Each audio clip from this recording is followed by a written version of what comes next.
Hello, my strong friends. I've tried to record this intro a couple times. I'm 100% overthinking it, so I'm gonna try and say in the fewest words possible what this video is about to be about.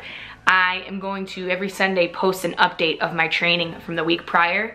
So this video will start off, I'm 12 weeks out, like at the start of the week, I'm 12 weeks out, if that makes sense. And I am gonna update you on how things have been going, things that I've been thinking about, things that I'm working on. If any of you are watching and you are either powerlifting competitors or interested in competing, hopefully this will give you some information on what it's like. I was gonna say more about what it'll give you, but really it's just gonna give me an opportunity to reflect and record what I'm going through and how things are moving. And also, I always feel terrible when I'm prepping, horrible. At certain weeks, right now I feel great, but at certain weeks I always feel horrible. So hopefully this will, I feel horrible and then I peak perfectly, like I have the best me of my life. And hopefully this will remind me of the hard times that you go through. And maybe it'll remind you to not freak out if you're feeling a little shitty. It's not all shitty though. This week in particular was good. Wasn't great because I had one session that sucked, but it was pretty good. I don't have much notable to say about any of the good sessions because they're just good sessions. Like, I did the thing that I needed to do. I guess there was some opportunity to really excel and wow myself, but I didn't. I hit a feet up t-shirt press AMRAP. You gotta look for the small PRs. You gotta look for PRs where you can. I hit that AMRAP at 130 pounds for 8 reps. Yeah, it's pretty good. I'm impressed and proud of that. Second bench day, on day 2, I did my competition bench and I have like 3 opportunities, 3 reps above 150 pounds. So I actually went up to, and I've been jumping, working on this, I went up to 150, 160, 170 and taking those 10-pound jumps. 170 was quite slow, so I called it there. But I think 170 is my new daily minimum. So no matter what, I can go walk into the gym and I can hit 170 and I feel confident knowing that I can hit 170. So that, if it's an opener on the meet day, I know that that is just cake. That is just cake weight for me now. So that's pretty awesome considering that my meet PR, current meet PR is 176. And that threshold is very fine for bench, for me at least, but that makes me really happy. For squats, that same day, I was slightly worried because I think I had some very low back pain going on. I have a tight piriformis that I'm working on loosening up. Really just some stretches. Yoga with Adrienne, my homegirl. She has a good video for sciatica pain, sciatic nerve pain. That's what I was experiencing. I think it's just due to some tight ass muscles that I have going on. That pain started the week prior, and so I was really nervous going into squats, but it started with deadlifts. So I was like kind of nervous the entire week, like, oh, I hope this goes away. I hope this is just from being tight and not from any lumbar issues. Squats, it didn't activate me at all. It felt great. I squatted 3x5 at 255 pounds, and then I had back downs 2x9 at 215. So just a ton of squats. Okay, this video is 5 minutes long. Hopefully these are somewhat interesting, so hopefully these are not boring the hell out of you. If there's anything that you have questions on, you can always ask me. Ask them in the comments below and I'll try to respond or respond in the next video. So the third day, this was my worst day of training. It was terrible. It started to be terrible as a result of things that I was doing. I don't know if you guys are like this, but powerlifting is slow. I'm not like running around. I'm not like go, one exercise after the other. It's a lot of rest time because I'm lifting really heavy. So I do need to take my time in between sets. Otherwise, I risk failing them. And on my phone, scrolling through Instagram, that I think is what holds me back in my sessions most of all. I'm just scrolling, using my phone, looking at emails. We'll record things for Instagram in between sets, but I think that truly is what's holding me back. It is something that I'm not proud of. I think I need to just be more diligent of an athlete in that regard. And it just makes it so that my session takes forever. Like that rest time that I need to take ends up taking double the time because I'm just scrolling and not paying attention and not timing the amount of rest that I am taking or need. I think that's something that I've learned that I need to just ditch altogether and just stop using my phone. You know, in between those like sections of my workout, it's just not really encouraging to just have the option to just sit there on your phone and wait it out. Really frustrated on this day. Just no phones in the gym.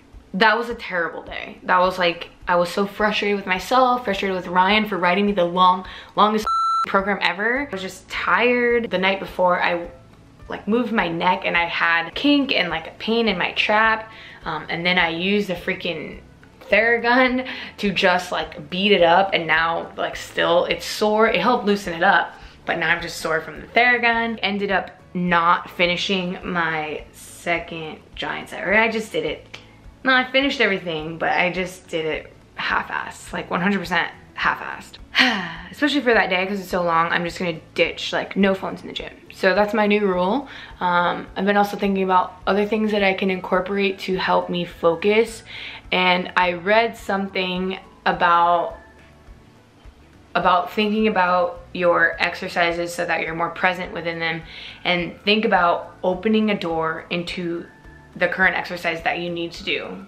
And like, it's like you open the door and you're in the exercise, and then whenever you're finished, you close the door. And so I think, I don't know if that sounds stupid to you, but that was a way for me to visualize how I need to be present in my workouts. Open the door and like live in that moment, live in that space, and then close the door whenever I'm finished with it, because like now it's done. I think that's especially helpful for someone who's struggling with failing sets or not feeling particularly strong on a certain lift. So let's say you feel like shit after every time you bench press because it's just not moving well. That is a strategy that probably will be helpful to someone like you, because you can just close that door and just focus on the next thing. There's times when you need to think about the big picture whenever you screw something up, but most of the time you need to just worry about the door that you just opened and the exercise that you just started, and like be present in that moment. I think everything will take care of itself if you're just present in that moment. Which is not something that I was doing. I wasn't present in any moment during that day, because I was on Instagram like paying attention to everyone else's training but mine. It's not to say that it's not important to like look at other people's training and look to other people for inspiration, but there's a time and place for that. On Saturday I got to train for the first time in our garage gym, and that was dope. I had deadlifts, so I was scared about the nerve pain that I was experiencing early in the week. It had kind of calmed down, and I was like diligent about stretching and taking care of my body in between to do what I needed to do so that I could deadlift there. Did ascending sets, so I started at 308 pounds and then I ascended up to 353 pounds. We have kilos in the gym, so they're kind of odd numbers. That was by far my best day. Lizzie was training with us, Eric was training with us, Ryan was just watching and like building the gym around us because we're still working on a few things. I'm just really thankful that I have that opportunity to train like right here and be home. I almost want to say I was training, like lifting my face off, but I wasn't. I was just like in the moment. I was just focused on those things that I talked about before, really focused on one set at a time. I was opening the door to a set, focusing on that set, and then closing it. It just made that like little mental cue just made all the difference in my entire training session. So overall, the week went really well. I had a bad session in the middle of it where I was in a bad mood. I was dealing with some pain that I was confused about, but I just like did the research that I could to address what I could, and luckily it ended up being something that I could address. And all in all, it ended up being fine. So yeah, that's my week of training. I hope that these are somewhat entertaining for you, but selfishly, if they're not, I'm gonna post them anyway. I just need something to keep me accountable for like voicing how I feel and also noting the things that I'm learning so that I make it real and I put it out there that this is what I'm working on, this is what I'm focused on. And I don't want to just forget it after a session where it works. Like I don't want to just forget that, oh, I just did a few stretches and then that pain is gone. No, it's probably something that I need to continue to work at and continue to address. And that's like the physical example, let alone the mental cues that I need to work on. That's a never-ending battle. Okay, I hope that this was somewhat interesting or enjoyable to you. Let me know what you guys think. If you enjoyed it, give me a like. And yeah, I will see you next week.